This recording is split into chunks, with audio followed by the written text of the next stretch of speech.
Hi, welcome to Mr. Dyer's Musings. I'm Mr. Dyer, and I thought today I would take a moment and do a Scoutmaster's Minute. Okay.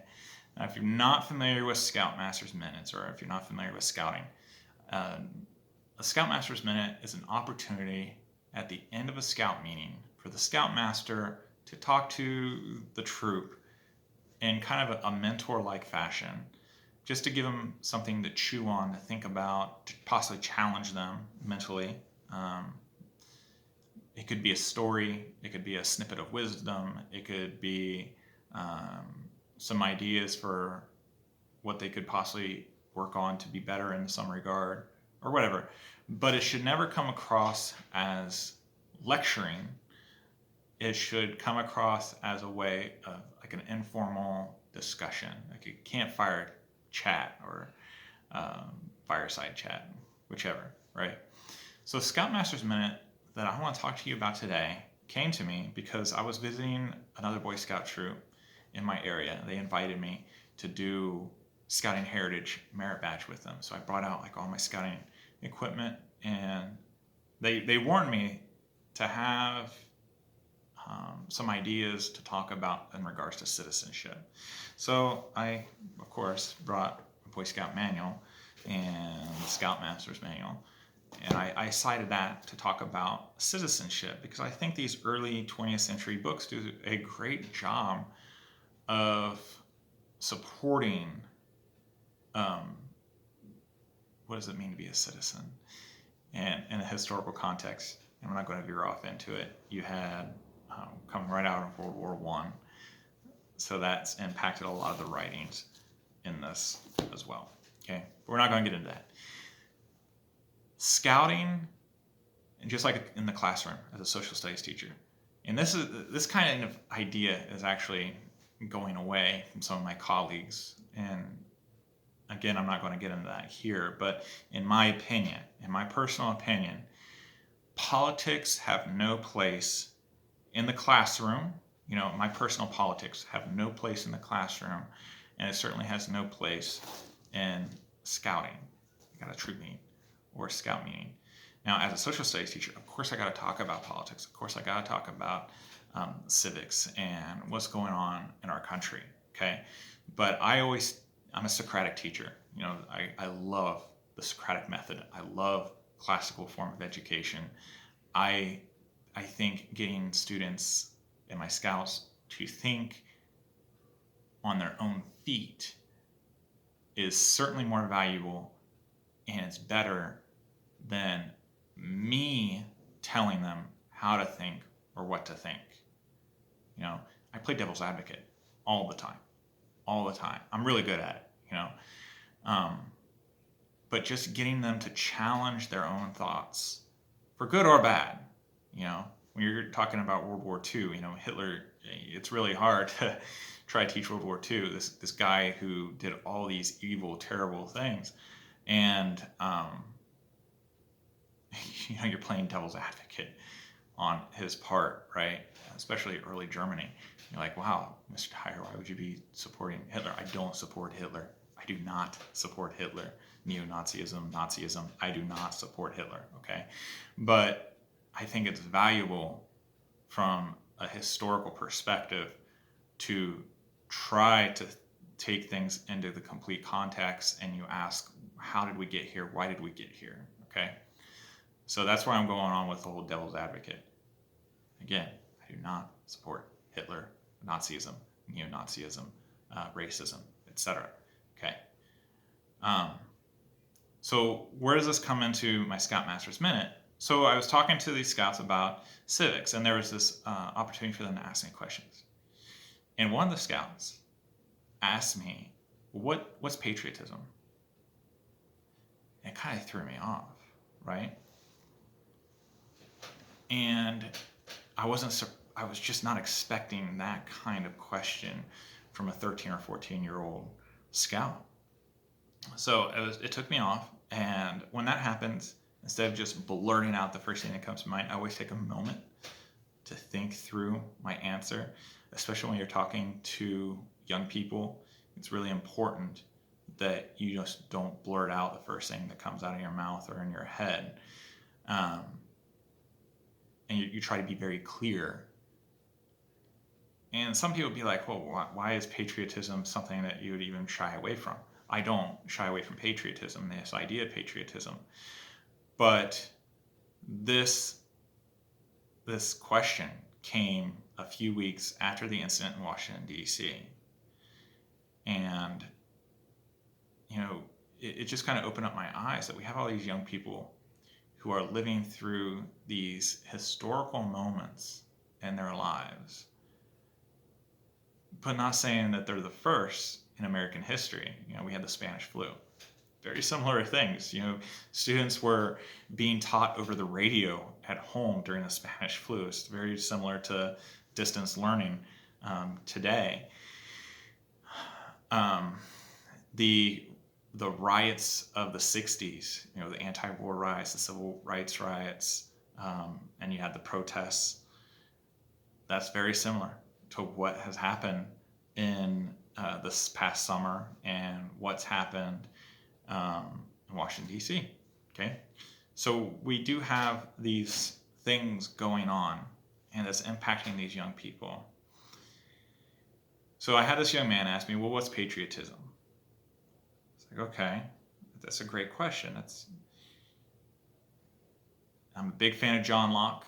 I'm a big fan of Thomas Jefferson's writings and John Adams' writings, the forefathers. I think they're brilliant men who lived in the 1700s and built our country. And of course, you can give the dictionary definition of what patriotism is, and it just means a love for the country, right? That's the gist. But I think that can be misinterpreted as well. There's this clip I like to show at the beginning of my government classes and my U.S. social studies classes, when I'm meeting students for the first time and we're talking about critical thinking. And I think the clip is from a TV show called The Newsroom. It was very popular, went around on YouTube and went viral and all that. And you had Jeff Daniels sitting, and he was asked, is the United States the greatest country in the world? And he goes on this whole tangent, yada, yada, yada. And it's a great example for a lot of reasons. But one thing that always stuck with me coming out of that is that it was, and it can be again. Okay? I think that hits, for me, what patriotism is. I don't think you have to believe the United States or your city or your state is the greatest country in the world, or the greatest state in the world, the greatest community in the world, to be patriotic. Based off of what Jefferson, especially, wrote, and John Adams, is to be patriotic, you have to have a love for what your country can be, what the hope can be. So it's a very personal idea. It's not a catch-all or something that can cover everyone or everything. It's a very personal thing because each of us come from our different backgrounds or different experiences. And, you may say, that's unpatriotic. Not necessarily. Maybe they just have a different viewpoint than you. And I think we need to get back to this idea that we need to stop cementing ourselves in a particular stance, listen to others, their ideas, and try to find the common ground instead of trying to see the differences. That's not my definition of patriotism, so you must be wrong. No, I think patriotism just means that you have a love for your country and what it can be. Maybe not what it is. Same thing for your community or your state. I have a love for my state for what it can be. Maybe not for what it is right now, but I think that it could be better if we do this or we do that. Okay? Once we start talking about our own hopes and dreams, I think that could possibly open up the door to that common ground instead of being cemented in judging others. So that's what I told this young man. I said, patriotism for my generation, especially right after 9/11, it kind of had a different look to it, had a different feel to it than probably what it is today. And I know patriotism is very different um, for my parents' generation who lived during Vietnam. My dad, he enlisted in the Air Force. I have a very strong military history. In fact, on both sides, my mom and my dad's side, I've got so many military relatives, people who have served very proudly. I have a warrant officer who's a Marine in my family. Who I have my aunt. She was in the Army, and she went through it the entire time, and she even had some health issues. And for a woman to go through the military, even today, it kind of seems like, you're a woman and you went in the military? It's kind of weird. So I'm very proud of my aunt who did that. I'm proud of my uncle who served in the Navy, and he was a submariner for a while, and he was a Seabee for a while. My dad served in the Air Force. He was security forces. Both my brother-in-laws were in the military. One's a National Guardsman. One served in the Army as an MP. One served in the Marines and did computer operations in the 80s, right when it was really starting to blow up. And that served him really well his whole life. So my idea of patriotism coming at a post 9/11, I was in high school when 9/11 happened. My idea of patriotism, what my generation saw as patriotism, is extremely different than what my dad did in Vietnam coming out, especially when there's this war that wasn't a favorable war by many people. It was something that was argued on, even by those who were in the military. Like, why do I have to go over there? Whatever, that's a different talk. But in short, my Scoutmaster's Minute is patriotism is a very personal thing that you have to define for yourself. But I think the commonality behind the definition that we can all pretty much agree on is that it's love and hope for what can be. Love and hope for what can be. And I think if we focus on that, on what can be, then no matter if you're a third party or you're one of the main party